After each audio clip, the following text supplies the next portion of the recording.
The Canada Border Services Agency is currently seeking consultation on proposed increases to removal order recovery costs.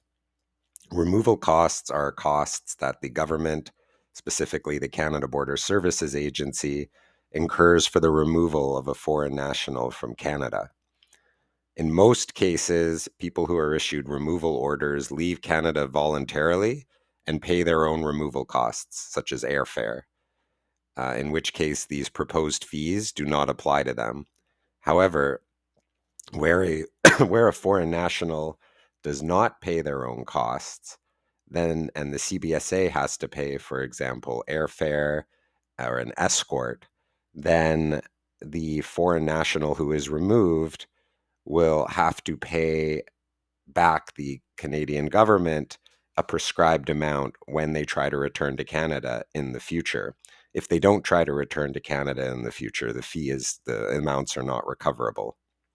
Currently, the immigration and refugee protection regulations state that unless the expenses occurred by the Canadian government have been recovered from an airline, a foreign national who is removed from Canada at the government's expense shall not return to Canada if the foreign national has not paid to the government the removal costs of either $750 for removal to the United States or St. Pierre and Miquelon, which are two French islands off the coast of Newfoundland, or $1,500 for removal to any other country.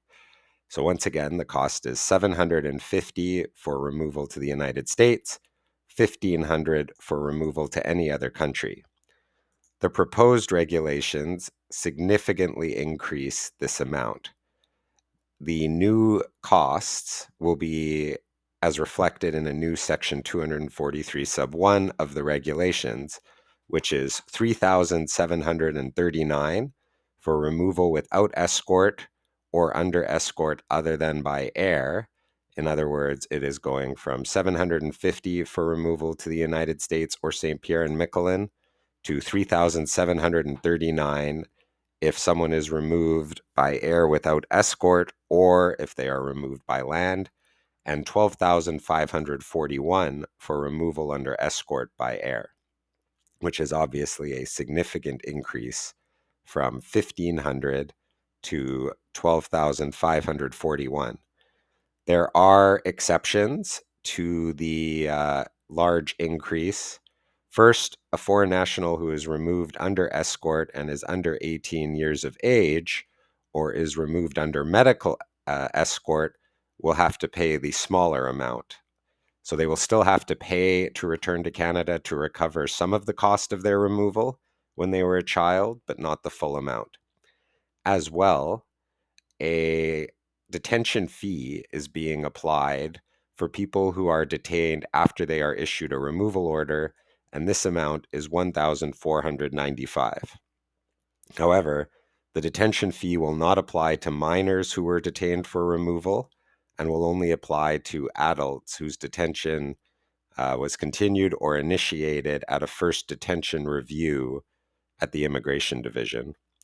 If a person who is facing removal is eligible for a pre-removal risk assessment, the fee would further be restricted to situations where the Immigration Division upholds or orders detention after the PRA is rejected, or the person indicates that they do not wish to apply for a PRA. Importantly, there are transitional provisions which provide that this fee increase will only apply to removals going forward.